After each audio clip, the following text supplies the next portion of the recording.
tarde, meus amigos. Mais uma vez estamos aqui reunidos para o nosso programa da série Iluminações. Dessa vez vamos falar sobre o poeta Arthur Rimbaud, a inspiração do nome do programa e a inspiração para essa pesquisa maravilhosa sobre as artes, sobre a influência desse poeta nas artes. Esse é o nosso 11º programa. E eu gostaria de agradecer inicialmente à audiência e aos queridos convidados, Lucílio Varejão, Romero Falcão, Ives Chagas e Alzirton Freire, que tornaram esse programa mais bonito. Ele fala da vida desse jovem poeta, Arthur Rimbaud, a sua trajetória de vida conturbada e cheia de questionamentos, a sua insatisfação e sua rebeldia, que reverberaram em sua produção poética e literária. E para abrirmos esse programa especial, que fala de Arthur Rimbaud, emprestando-lhe, inclusive, o nome, Iluminações, ouviremos o professor Lucílio Varejão, que é tradutor, contista, poeta e ensaísta, e que, tendo aceitado gentilmente o nosso convite, nos brindou com uma exposição brilhante sobre a vida e, sobretudo, a obra de Arthur Rimbaud, trazendo mais iluminações sobre esse jovem poeta, que a todos influenciou e influencia até os dias atuais. Vejamos, então, o que nosso querido professor nos diz. Meu bom dia a todos.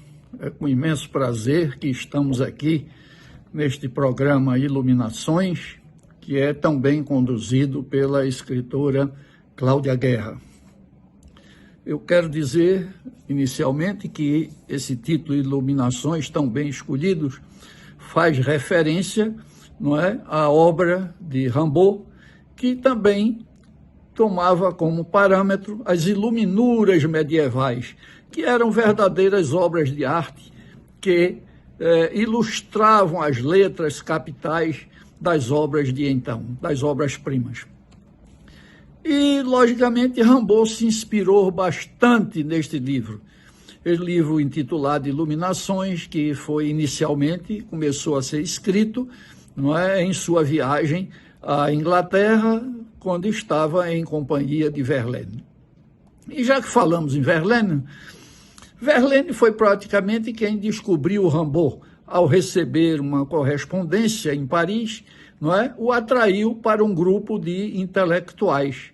E ele, então, apresentou o seu trabalho, O Barco Embriagado, não é? Le Bateau Ivre, em francês, e que é um poema de grande profundidade. Isto porque é realmente uma aventura do poeta do desregramento dos sentidos.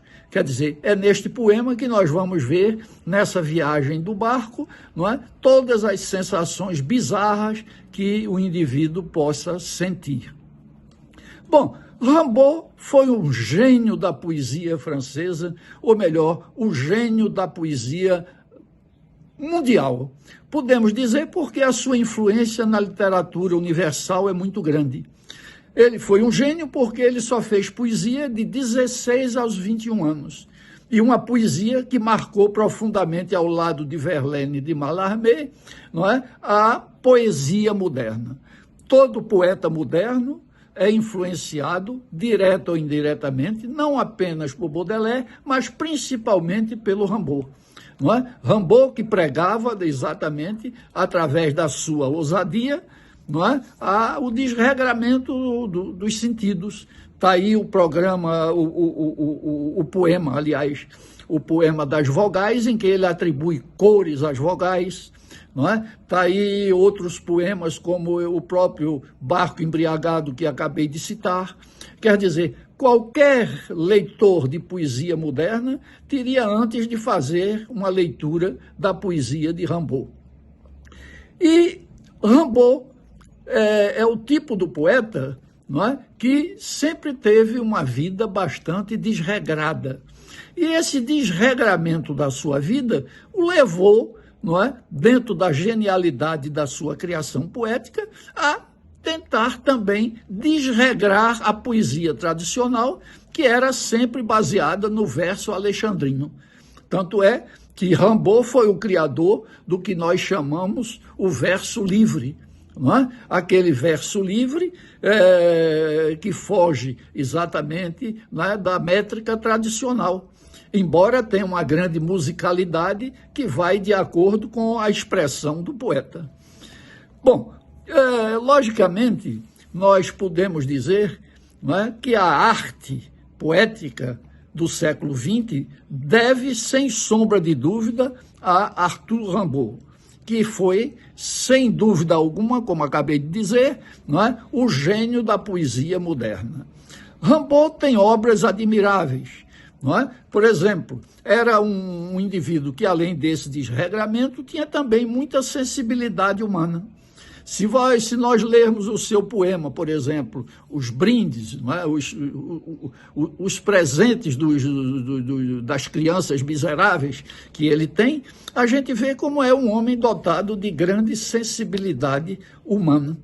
E Rimbaud gozava exatamente dessa delicadeza para com as pessoas, porque, embora fosse um homem de atitudes grosseiras, não é? Mas, poeticamente, ele tinha uma grande sensibilidade humana. Portanto, meus caros amigos, eu gostaria, logicamente, de falar um pouco mais sobre Rimbaud, mas gostaria de sugerir, antes de tudo, não é, a leitura das obras completas de Rimbaud, porque vocês serão realmente um novo leitor após lerem a obra completa de Rimbaud. Muito obrigado. Após essa magnífica exposição de Lucilo Varejão, a quem agradeço pela participação mais uma vez no nosso programa, falaremos a seguir sobre a poesia de Arthur Rimbaud e sua influência nas artes, de uma maneira geral, através dos tempos. O poeta francês Arthur Rimbaud nasceu em 20 de outubro de 1854, em Charleville, região das Ardenas, norte da França, e faleceu no dia 10 de novembro de 1891, em Marseille, aos 37 anos.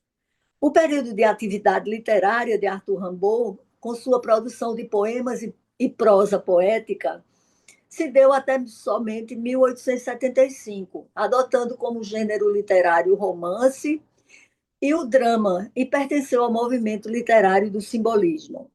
A obra de Arthur Rimbaud revela uma pessoa muito especial sob o aspecto intelectual e com uma inteligência diferenciada. E lendo sua biografia, traduzida por Ivo Barroso, fomos capturados pelo desafio de tentar compreendê-lo, ou pelo menos enxergar sua obra sob a ótica de escritora e poeta. Um desafio e tanto. Quanto mais estudamos, mais encontramos nas entrelinhas mistérios a serem desvendados, inteligentemente colocados pelo autor, em revelações sutis ao longo de sua obra. Rimbaud tinha fama de libertino, uma pessoa à frente de sua época. Possuía uma alma inquieta e foi considerado por alguns um visionário. Cada poema seu, segundo Júlio Guimarães, parece encerrar um universo especial em sua iniciativa de abolir as fronteiras entre a razão e o sonho, a vivência concreta e o poder da imaginação. É ainda hoje um marco, a revolução particular de um garoto que talvez sem suspeitar iria continuar provocando os séculos vindouros. Júlio Guimarães é escritor e crítico. Arthur Rimbaud tinha como mentor literário Georges Sand. Teve uma vida amorosa conturbada com o também poeta Paul Verlaine, de 1871 a 1875. Era considerado um poeta simbolista e sua poesia ganhou o mundo e influenciou diversos artistas do século XIX de outros gêneros, inclusive a música, tais como Picasso, Dylan Thomas, Allen Ginsberg, Bob Dylan, entre outros. O que se pode constatar que, passados 2 séculos, a obra de Arthur Rimbaud conserva sua vitalidade e a inesgotável fonte de rebeldia, tal como foram criados, oferecendo uma atualidade desconcertante. E enquanto meu professor Rogério Generoso e eu estudávamos a vida e a obra de Arthur Rimbaud, veio o período de férias e meu marido e eu fomos conhecer o norte da França, e em especial a região de Champagne. E vimos que a cidade de Charleville, hoje chamada Charleville-Mézières, onde nasceu o poeta Arthur Rimbaud, ficava a 70 quilômetros de trem de Paris e estava se preparando para o Festival Internacional de Teatro de Marionetes. Então, incluímos Charleville-Mézières no roteiro e fomos conhecer de perto a história de Arthur Rimbaud, visitar os lugares onde viveu e saber mais sobre o poeta. E foi uma maravilha em todos os sentidos. A cidade é linda e acolhedora e respira Rimbaud. Visitamos a casa onde ele morou na infância com seus pais e irmãos, os lugares onde brincava, visitamos o museu que conta toda a sua história, vimos escritos originais de algumas de suas obras, fotos, objetos pessoais e muito material de estudo. Sem falar que, curiosamente, os restaurantes têm uma foto estampada até nos porta-guardanapos, nas paredes, e o cemitério onde se encontra sepultado junto aos seus familiares encontra-se de portas abertas à visitação pública. Ainda na mesma viagem, na Bélgica, visitamos Bruxelas e tivemos a oportunidade de ver a estação de trem onde Arthur Rimbaud sofreu o atentado de Paul Verlaine e alguns lugares que são feitas referências nos livros que tratam de sua biografia. Na volta da viagem, contando ao generoso o que vi e vivi em Charleville, redobramos o estudo sobre Rimbaud e sua obra, tanto poesia quanto prosa poética, suas correspondências e biografia conturbada diante de sua trajetória de vida. A partir das traduções de Ivo Barroso, dentre tantas que existem, passamos a penetrar na vida e na obra de Rimbaud através da leitura de suas correspondências.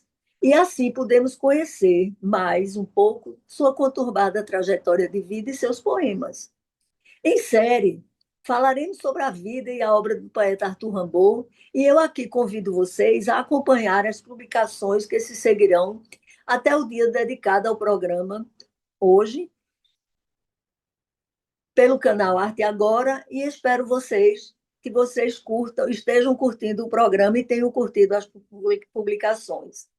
Rimbaud escreveu toda a sua obra dos 15 aos 20 anos. No entanto, começou a escrever suas poesias ainda criança. Sob influência de seu professor de retórica, Georges Zambar, na escola em Charleville, despertou seu interesse pela leitura dos grandes clássicos, como Rabelais, Victor Hugo, Théodore de Banville. Era considerado entre os poetas e escritores franceses o jovem Shakespeare, dado a ascensão meteórica de sua carreira literária. Após uma conturbada trajetória de idas e vindas entre Paris, Londres, Bélgica, entre outros lugares, e seu envolvimento sentimental com Paul Verlaine, de volta à sua cidade natal, Charleville, Rimbaud publica, em 1873, a obra Uma Temporada no Inferno, que reúne 9 poemas em prosa. Essa obra foi considerada um marco na história da poesia, vindo a influenciar muitos movimentos da contracultura do século XX. E foi sobre a influência de Banville que Rimbaud escreveu, em 1870, um de seus primeiros poemas, Ofélia, que passamos a ouvir agora na voz e interpretação do também poeta Alzirton Freire. Nessa onda calma e escura em que as estrelas dormem, flutua a branca Ofélia, igual a um grande lírio, flutua, muito lenta, envolta em longos véus.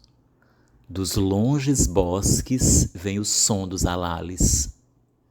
Mais de 1000 anos há que essa tristonha Ofélia passa, fantasma branco, ao léu do negro rio. Mais de 1000 anos há que essa serena louca recita essa romança à brisa do poente. Beija-lhe o vento o seio e desdobra em corola os grandes véus que as águas molemente bersam. Os frementes chorões soluçam-lhe nos ombros. Sobre a fronte que sonha, inclinam-se os caniços. Frangalhos de ninféia em seu redor suspiram, e ela desperta, além, num álamo que dorme. um ninho donde escapa o frêmito de uma asa. Dos astros de ouro desce um canto misterioso. Ó tu, pálida Ofélia, és bela como a neve. Sim, morreste arrastada, ó criança, por um rio. É que os ventos que vêm dos montes da Noruega disseram-te baixinho o ardor da liberdade. É que um sopro, envolvendo os teus cabelos longos, a tua alma sonhadora estranhos sons levou.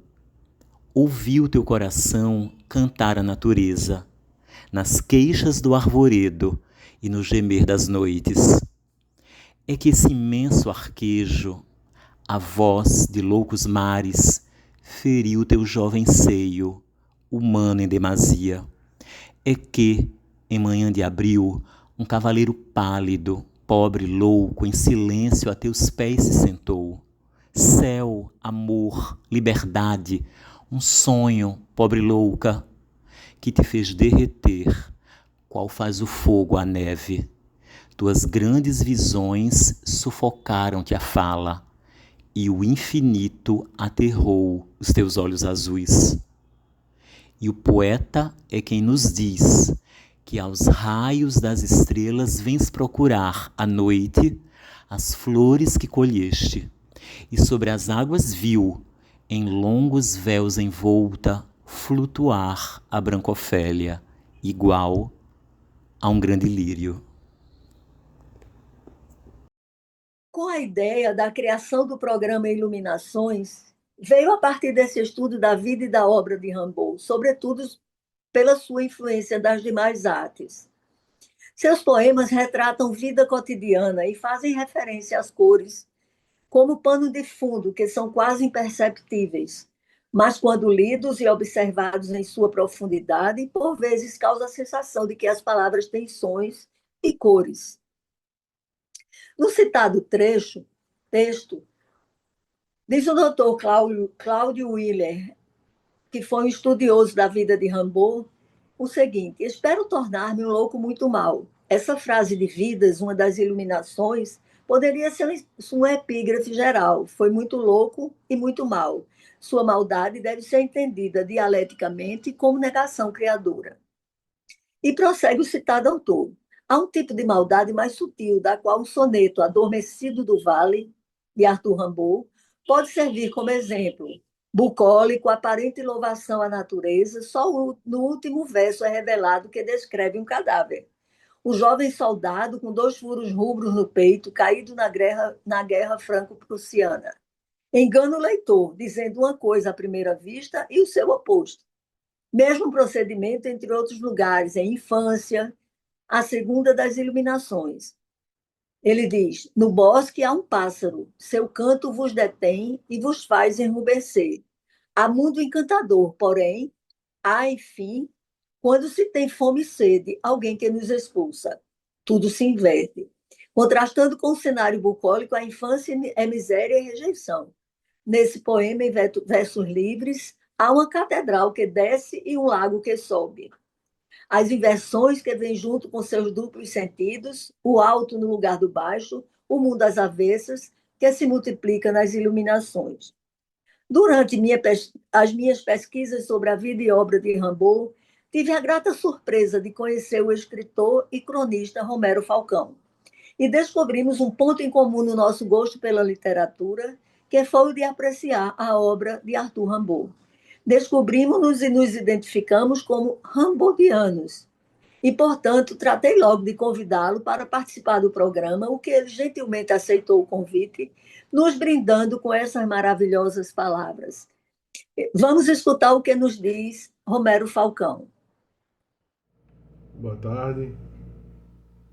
É uma honra que participo desse trabalho tão bonito da escritora Cláudia Guerra, que é uma verdadeira iluminação sobre a obra do grande escritor Arthur Rimbaud. Rimbaud, para mim, foi uma grande explosão, digamos assim. quando li pela primeira vez, que ele disse assim: acabei por achar sagrada a desordem do meu espírito. Aí eu vi que ali não, aqui tem uma alma insurreta, né? Anárquica, tem uma cabeça que pensa não fora da caixa, fora do planeta. Foi assim que eu descobri Rimbaud. Com toda a sua, digamos assim, uma poesia mais dura, às vezes cínica, às vezes irreverente, totalmente original, sacudindo os padrões de beleza, na formação do verso, entrando com o verso branco, o verso livre, dando assim guinadas na arte. Rimbaud é o tipo de gênio que tem uma colaboração para várias camadas e esferas da arte, seja na pintura, na literatura, no cinema, na escultura. Todos os artistas que vieram depois beberam nesse fogo sagrado e profano desse artista francês, que foi um relâmpago que passou pela França, né? Produziu dos 16 aos 21 anos, mas de tão intensamente e com profundidade que deixou um legado para a humanidade, como se ele tivesse passado aqui uns 100 anos. Outra coisa que me arrebatou, digamos assim, é sua vida, assim, errante. De repente troca tudo, vai para o continente africano, anda por aquele mundo todo selvagem, duro, se aventurando, né? Um grande aventureiro em outras terras, outra cultura, e nunca mais fala sobre literatura. Esse silêncio e esse espírito viajante de desbravar novos horizontes, digamos assim, serve de reflexão também para mim, uma reflexão de vida, sobre a vida, né? Sobre os padrões impostos e como a gente, essa liberdade que ele teve de romper com vários paradigmas. Então, Rimbaud, uma coisa também que eu li sobre ele, que me tocou muito, é quando ele diz: o poeta se faz vidente através de longo, imenso e refletido desregramento de todos os sentidos. Vejam só. Desregramento de todos os sentidos. A gente vê que aí passou por aqui esse astro da poesia que mexeu com os grandes, né? Os grandes poetas franceses. Verlaine ficou encantado por ele em todos os sentidos. Então é um escritor que tem muito a nos dizer, que devemos lê-lo com bastante atenção, profundidade. Ele também continua muito atual. Veja o que ele escreveu sobre o poema O Mal. Ele diz: enquanto uma loucura terrível esmaga e faz de 100.000 homens uma chaga, natureza, ó tu, que fizeste estes homens com santidade. Vejam só como é atual e cruel esse poema. É assim que Rimbaud chega para mim. Esse raio, essa grande explosão. Muito obrigado por participar desse projeto. Um abraço a todos. Também conhecia um texto de autoria de Romero, intitulado Arthur Rimbaud, O Gênio de Fogo. Nesse poema, nesse texto, ele diz o seguinte: gosto de gente que pensa fora da caixa, fora da lógica, Mas Rambo não era gente, era alienígena que pensava fora do planeta Terra. Em tempo, luz, bicho de galáxia distante, um gênio fervente atormentando o céu e o inferno. O século XIX foi o apogeu da poesia, sobretudo na França, na qual despontou grandes nomes: Mallarmé, Baudelaire, Verlaine, Victor Hugo, que também escreveu poesia, e um rol de brilho alto. Entretanto, o que mais me impressionou foi o fedelho da cidade de Charleville, França, Jean-Nicolas Arthur Rimbaud. Espírito rebelde, livre e revolucionário, não no sentido ideológico, em tudo que seus olhos azuis de tigre atingiam. A respeito do menino prodígio, disse Clarice Lispector, foi o único artista que nasceu pronto. Muito jovem, garoto, fugiu de casa da pequena Charleville, sem dinheiro, sem pedigree literário, caiu em Paris como raia. Logo, se reentrosou no meio de consagrados poetas franceses.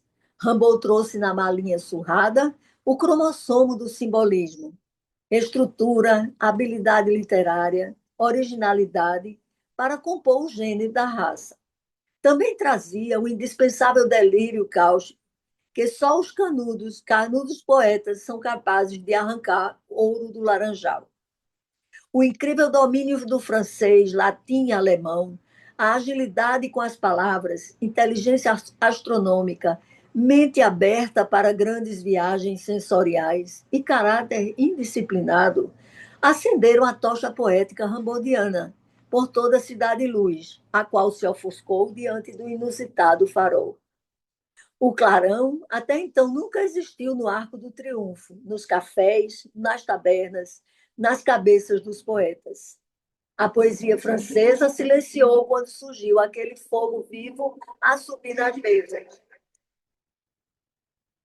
Declarar seus poemas incendiários, as quais embaçaram os egos dos renomados artistas do verso.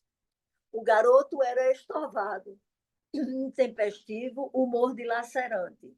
Zombava de quem tentava subjugar sua poesia. Gostava de observar o lado cômico e ridículo das pessoas. Na avassaladora passagem por Paris, Rimbaud conheceu a feiticeira verde, o absinto.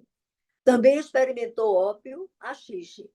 Diz numa taberna, aspas, acabo de tomar haxixe e com as pupilas dilatadas vislumbro discos brancos e negros que vêm em minha direção. Numa dessas viagens, bota no papel Manhã de Embriaguez, pequenas vigílias de embriaguez sagrada, poema entre as páginas de iluminações. Paul Verlaine, famoso poeta, casado, pai, bem mais velho, não resistiu aos encantos poéticos e estéticos do infante. Verlaine abandonou a família, partiu com Rimbaud, fazendo verso pela madrugada fria de Londres, Bruxelas e Alemanha. Os dois viveram conturbada relação. Orgias, ataques de ciúmes eram constantes, até que, no repente de fúria, Verlaine disparou um tiro contra Rimbaud, o qual foi ferido sem gravidade. Aos 19 anos, o poeta Filho do Sol subitamente decidiu parar de escrever. Parou valendo, abandonou a poesia para sempre. Não se sabe o motivo. Do mesmo jeito que partiu para Paris, juntou os panos para outras aventuras mais perigosas. Desafios que lhe custaram a vida. O poeta morreu, nasceu comerciante. Ganhou o mundo, foi bater em Creta, Abissínia, Java, Chipre, lugares inóspitos. Antes disso, topou qualquer serviço, inclusive carregador de navio em Marsella. Sobe caminhando os Alpes suíços. Tinha fascínio místico pelo Oriente, o qual chamava pátria primitiva. Embarca no navio para Alexandria, arranja colocação como intérprete. Em solo africano, negocia pele de elefante. Exerceu o comércio ilegal de armas, café. O poeta ladrão de fogo se transformou em mercador de armas e peles. Atravessou desertos, andou léguas escaldantes a pé, caiu de fome e sede e sofreu insolação. Socorrido por beduínos, os quais trataram das feridas por todo o corpo. Continuou na trilha das provações. Ganhou dinheiro, retornou à França para tratar o joelho. Salvo engano, um câncer. Regressou para a vida arriscada. Voltou pela última vez à capital francesa. Foi internado pela mesma causa, o joelho. Teve a perna amputada, acabou falecendo em 1891, aos 37 anos. Nesse universo selvagem, no qual não cabia mais poesia, restaram cartas, frases sobre engenharia, palavras técnicas a pedir conhecimento aos centros desenvolvidos, nos quais havia respostas, soluções a ajudá-lo no novo trabalho. O cometa Rambaud rasgou os céus da França com o consagrado poema Barco Embriagado, de 100 linhas em versos alexandrinos, cuja beleza continua fascinando todo mundo. Homero Falcão. Muito obrigada, meu amigo cronista, por esse maravilhoso texto, trazendo, em resumo, a vida e obra desse poeta que tanto nos encanta. Provocamos o professor Lucilo Maranhão a falar e dar sobre sua interpretação sobre a expressão o eu é um outro, de Arthur Rimbaud. Tendo como mesmo discorrido brilhantemente sobre essa expressão, que é uma das mais controversas de toda a obra de Rimbaud, produzindo reflexões, as mais diversas interpretações entre os autores que estudam a obra do jovem poeta. Partindo das palavras do texto de Homero Falcão, que fala sobre o barco ébrio, obra-prima de Rimbaud, ouçamos agora, na voz do poeta, também poeta, Yves Chagas, o que diz o dito poema. Yves Chagas com o barco ébrio.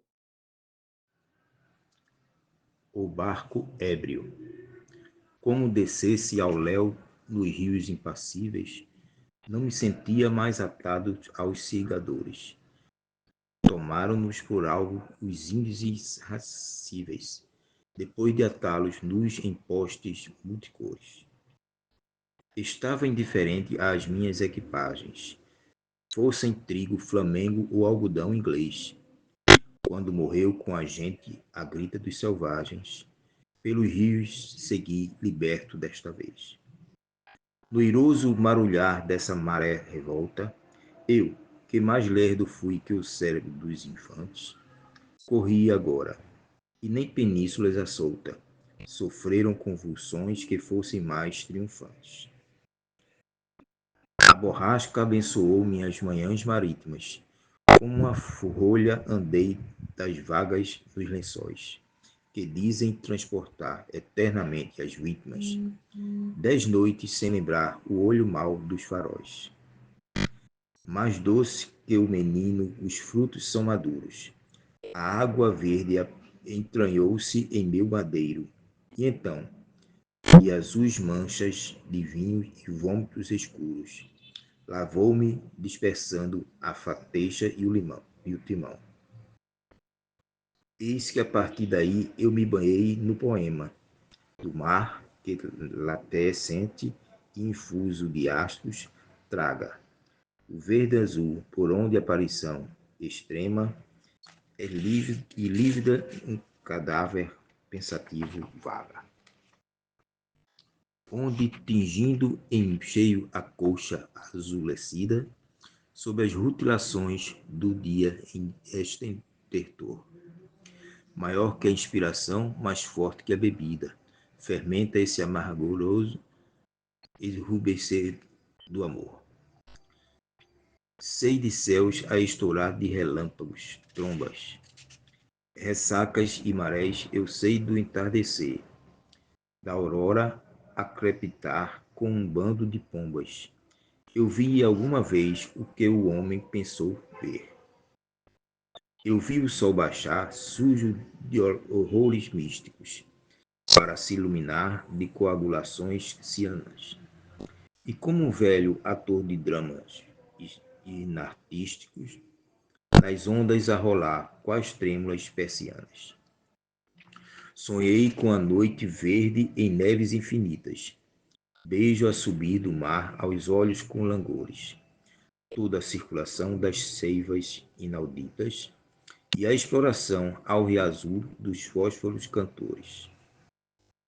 Segui meses a fio, iguais a vacarias, histéricas a vaga e a avançar nos rocheiros, sem cogitar que os pés piedosos das Marias pudessem forcejar a false aos mares tredos. Bati, ficai, sabendo, em Flóridas perdidas, ante os olhos em flor de feras disfarçadas, de homens, eu vi abrir o arco-íris como bridas, asfreando do horizonte as clássicas manadas. Eu vi-o fermentar de enormes charcos, ansas, onde apodrece nos juncais um leviatã, e catadupas d'água em meio das bonanças, longe cataratando um golfo de Titã. Geleiras sois de prata, nos braços céus, abrolhos, onde em cálices fatais fervilham de esqueletos, serpentes colossais devoradas de piolhos, a tombar nos cipós em seus perfumes pretos. Bem quisera mostrar às crianças as douradas, da onda azul, peixe de ouro, esses peixes cantantes. A espuma em flor beiçou-me a saída de enseadas. Inefável o vento alçou-me por instantes. Marte, que se cansou das ondas perigosas, aos soluços do mar embalou seus aparelhos. Vi-o erguei para mim negra flor de ventosas, e ali friquei qual fosse uma mulher de joelhos. Quase ilha sacudida as bordas das arruaças, e o excremento a tombar dos pássaros burlões. Vogava a ver passar entre as cordagens laças, afogados dormindo a descer aos recuões. Ora, e o barco ser perdido entre as comas das danças, jogado por tufões no éter de aves ausente, sem ter um monitor ou veleiro das ansas, que pescasse a carcaça, ébria de água à corrente. Livre a fumar, surgindo entre as brumas violetas, eu que rasguei os rubros céus qual muro hostil, que ostentasse iguaria invulgar dos bons poetas, os líquidos do sol e as excreções do anil, que ia de lumas elétricas manchado, prancha doída a arrastar hipocampos cervis. Quando o verão baixava a golpes de cajado, o céu ultramarino em árdegos funis, que tremia de ouvir a distâncias incríveis o cio dos remotos e os maestrons suspeitos, eterno tecelão de azuis inaformíveis. Da Europa eu desejava os velhos parapeitos. Vislumbrei siderais arquipélagos, ilhas, de delirantes céus se abrindo ao vogador. Nessas noites sem mundo é que dormes e brilhas, ó milhão de aves de ouro, ó futuro vigor. Certo, chorei demais, as albas são cruciantes, amargo é todo sol e atroz é todo luar. Abre amor, embebeu-me em torpores embriantes, que minha quilha estale e que eu jaza no mar. Se há na Europa uma água a que eu respire, é a mansa, fria e escura poça ao crepúsculo em desmaio, a que em menino chega e tristemente lança um barco frágil como a borboleta em maio. Não posso mais, banhado em teu langor, ó vagas, a esteira perseguir dos barcos e algodões, nem fender a altivez e flâmulas presságias, nem vogar sob a vista horrível dos pontões. E sobre o citado poema, O Barco Ébrio, nas palavras do professor Lucílio Varejão, trata-se de um longo e singular poeta, como um imaginário poético renovado.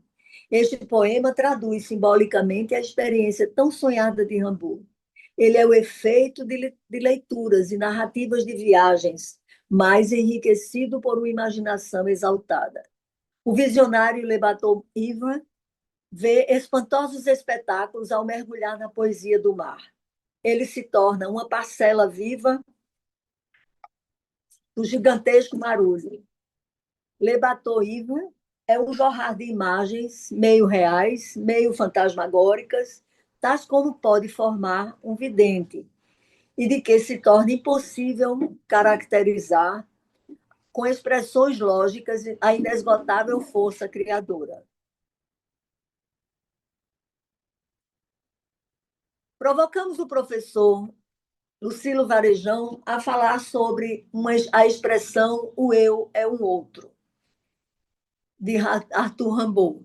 Essa expressão é uma das mais famosas e controversas da sua obra e refere-se à ideia de que o eu é, na verdade, um conjunto de diferentes outros que compõem sua personalidade.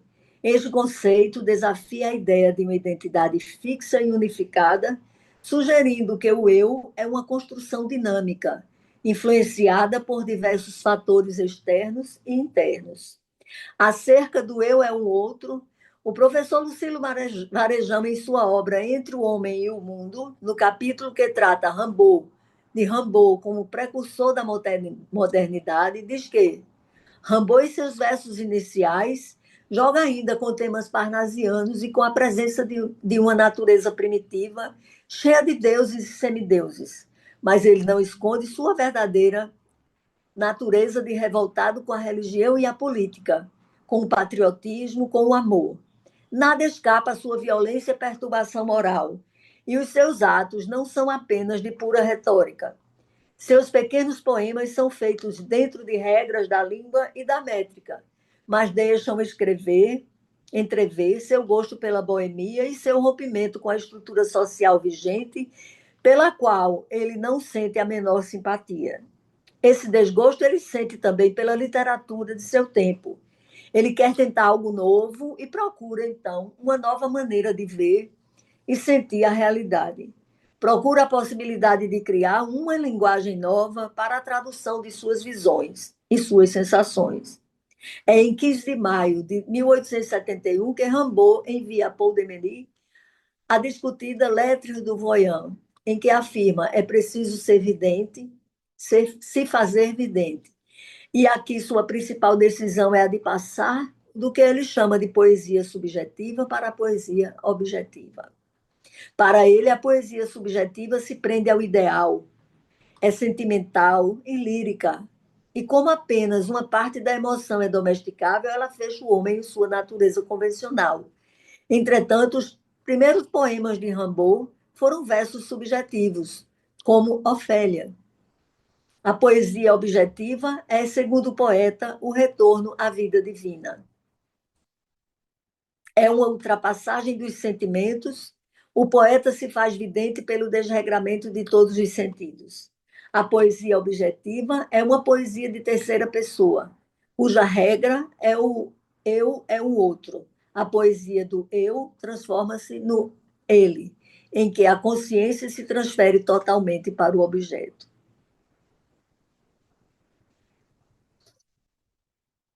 Segundo Marco Silva, professor do Departamento de História da USP, no artigo publicado na revista DUSP, em dezembro de 2021, intitulado Rimbaud e a Comuna de Paris, O Tempo de Barco Bêbado, em suas palavras, escrito em 1871 e apresentada por Verlaine em novembro deste ano, 6 meses após o esmagamento da Comuna, o poema de Arthur Rimbaud, O Barco Ébrio, apresenta uma história com seu personagem que nasce, aprende, enfrenta adversidades, sente prazeres, interpreta o mundo, nele interfere e finda morrendo, como os homens e as mulheres. Um outro poema de Rimbaud desperta especial atenção pela forma como foi construído e por ter sido muito comentado, sobretudo pela correspondência que faz entre as letras e as cores, e pelas diversas interpretações que sofreu ao longo do tempo. Rimbaud, como jovem gênio, desejou renovar por inteiro sua linguagem. É o que se percebe quando se trata do soneto intitulado Voyelles, Vogais, e que diz assim: A, preto, E, branco, I, rubro, U, verde, O, azul, vogais. Um dia hei de dizer vossas fontes latentes. A, negro e veludoso exame de esplendentes, moscas a varejar em torno aos chavacais. Golfos de sombra, alvor de tendas tumescentes, lanças de gelo altivo, arfar de ambelos reais, e púrpuras, cuspir de sangue, arcos labiais, sorrindo em fúria ou nos transportes penitentes. Ciclos, vibrações dos mares verdes, montes, semeados de animais pastando, paz das frontes, rugosas, a buscar alquímicos refúgios. Supremo clarim de estridores profundos, silêncio a esperar pelos anjos e os mundos. O ômega, clarão violáceo de seus olhos.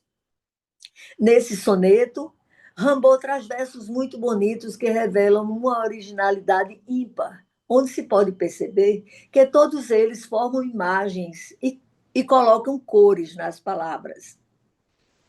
Segundo o professor Lucílio Varejão, em Alquimia do Verbo, célebre poema em prosa, Rimbaud resume as ambições de arte do poeta em seus momentos de grande exaltação. Diz ele: inventei a cor das vogais, regulei a forma e o movimento de cada consoante, e com ritmos instintivos nutri a esperança de inventar um verbo poético, que seria um dia acessível a todos os sentidos. Eu descreveria silêncios, noites, anotava o inexprimível, fixava vertigens. E arremata o professor dizendo que, na realidade, Rimbaud também quer ser um mago. Ele quer criar substâncias. Ele multiplica as revoltas rítmicas, tais como rimas incertas, assonâncias, ignora a alternância de rimas masculinas e femininas, usa versos ímpares, varia e combina os ritmos de numerosas maneiras. Temos como uma curiosidade que, de conformidade ainda com o citado professor, ele traz uma das interpretações, dentre tantas dadas a esse poema, feita pelo professor Robert Forson, que ele explica as vogais assim: A, preto, virado, sexo da mulher. Branco deitado, suas formas redondas, seios.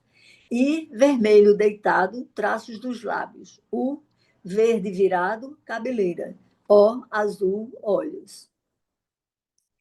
Sobre Rimbaud, o vidente, o seu poema Cartas do Vidente, ele fala nos mundos suspensos de Rimbaud, publicado em 9 de abril de 2013 na revista Cultura, traz que é assim que Rimbaud começa sua carta dita do vidente. Ele escreveu em Charleville, é uma meteórica análise da história da poesia ocidental, dos harmoniosos gregos aos românticos. É também prosa sobre o futuro da poesia. Inventor das cores das vogais, Rimbaud realiza um estudo, um trabalho. Escrevia os silêncios às noites, anotava o inexprimível, fixava vertigens. Diz que é precioso tornar-se vidente e que o poeta se faz vidente por um longo, imenso e estudado desregramento de todos os sentidos. É preciso dizer ainda que desregrar os sentidos é diferente de intensificá-los.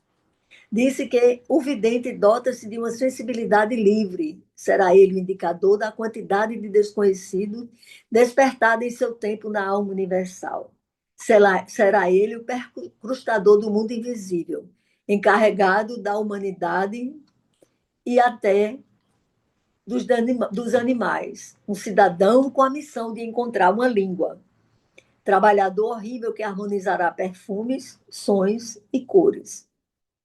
Muito ainda tem a ser dito e revelado sobre a vida e a obra de Arthur Rimbaud, cercada de novidades, modernidades, surpresas e rebeldia. Um jovem poeta à frente do seu tempo, com uma inteligência diferenciada e um ser incompreensível pela sua constante necessidade de mudanças, aprendizados, questionamentos.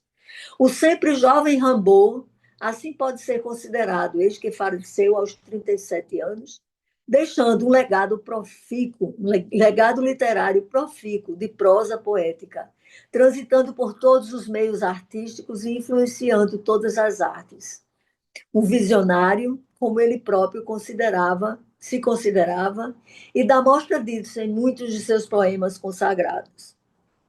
Agradecemos mais uma vez ao professor Lucílio Varejão, ao escritor Romero Falcão, pelos ensinamentos e pela generosidade em compartilhar o seu conhecimento sobre o nosso jovem poeta Rimbaud. Da mesma forma, agradecemos aos poetas Alzirton Freire e Ives Chagas por terem iluminado o nosso programa com a leitura e interpretação dos poemas Ofélia e O Barco Bêbado, que a todos encantaram.